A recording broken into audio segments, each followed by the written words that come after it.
trăm ở miền Bắc. Số nó mua số nó ho.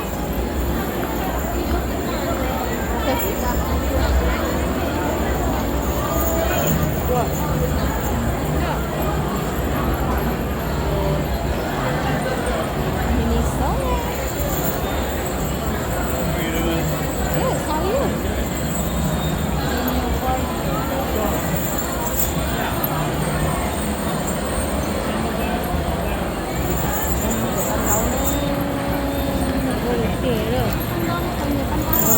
Bisa betul lah. Cho chúng nó cho ốc của họ cho nó để của chị Oh là muốn cái con đó con cua nhiều.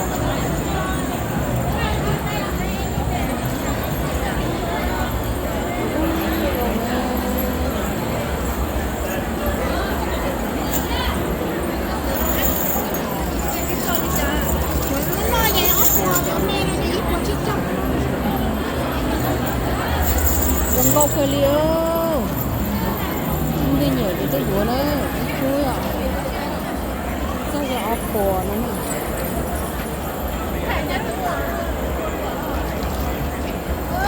con lỗ nó đẹp hả hôm nay có chờ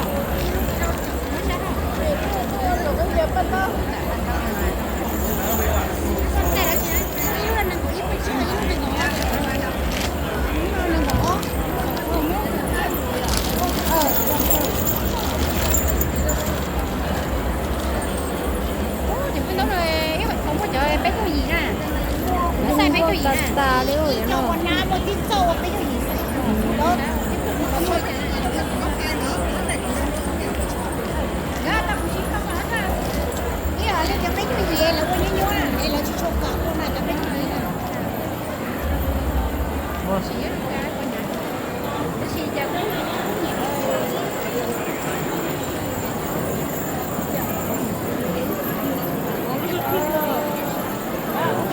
Này, follow me.